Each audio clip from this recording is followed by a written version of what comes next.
Hello friend, welcome back to my channel DP ফ্যামিলির mini ব্লগে তোমাদের আরও একবার নতুন করে ওয়েলকাম। আর আমি হলাম পাপিয়া, চলে আসলাম তোমাদের সামনে মাছ হাতে করে নিয়ে। এ দেখো তোমাদের দাদাভাই মাছ পাঠিয়েছে, তো তার জন্য মাছ ছাড়াচ্ছি। আর এদিকে এ দেখো মামের ঢং করছি একটুখানি, তো ঢং করতে তো ভালো লাগে, তার জন্য মামে একটুখানি সারাদিন এবং ঢং করতে করতে আমাদের দিন কেটে যায়। তো এদিকে একটু মাস্টারিগিরি দেখাচ্ছিলাম, মেয়ের যে কী পড়া দিয়ে গেল দিদিমণি, তো সেগুলোই দেখছিলাম। যেহেতু আবার হাতের কাজ করতে হবে, তো চলো রান্নাবাড়ি তো করতেই হবে। রান্নাবাড়ি করার জন্য চলে আসলাম, এই যে সবজি কেটে নিয়ে। আর আজকে হবে মাছের ঝোল, আর এদিকে মাছটা ভাজা বসিয়ে দিয়েছি, ভাজা হচ্ছে। আর এদিকে দেখো চলে আসলাম একটা ছোটো আয়না নিয়ে। ছোটো আয়নাটা এই কারণে নিয়ে আসলাম, মেয়ে সেই সকাল থেকে বলছে ছোটো আয়না বার করে দাও, ছোটো আয়না বার করে দাও, সেটা আমি দিতে পারছিলাম না। তো নিয়ে এসেছি, দেখো কত হাসি খুশি আমার মেয়েটা এই আয়নাটা দেখে হয়ে গেল।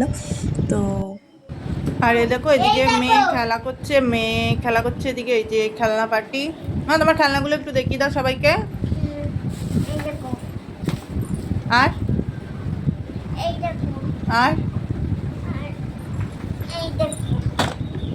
তুমি খুশি এত খেলনা নিয়ে? হ্যাঁ, সত্যি তো। আর এদিকে বন্ধুরা মাছের ঝোল ফুটে উঠেছে, তাই আমি মাছগুলো এবার ছেড়ে দিলাম ঝোলের মধ্যে। আর এদিকে যেহেতু মাছের ঝোলটা না ফুটলে ভালো লাগে না মাছগুলো দিতে, তো তার জন্য ফুটছে টকবক করে, তাই ঝোলটা মাছটা তখনই ঝোলের মধ্যে ছেড়ে দিলাম। আর এইদিকে আমার চাল ভিজানো আছে, তোমাদের সাথে দেখাচ্ছি দাঁড়া।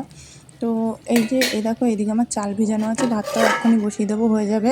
দেখো প্রায় ভিজিয়ে রাখলে অনেকটা কী হয়, গ্যাসটা অনেকটা সঞ্চয় করা যায়, এর জন্য চালটা একটু আগে ভিজিয়ে রাখি, অন্তত আধা ঘন্টা 1 ঘন্টা আগে। দেখো দেখেছো তো। আর ভাতটাও বেশ ঝুরঝুরে হয়, এর জন্য আমি এরকম করেই রান্না করি ভাতটা। তো আজকের আমার মিনি ব্লগটা কেমন লাগলো অবশ্যই কমেন্ট করে জানাবে। আজকের মতো টাটা, বাই বাই, ভালো থেকো, সুস্থ থেকো, দেখা হচ্ছে নতুন একটা ব্লগে।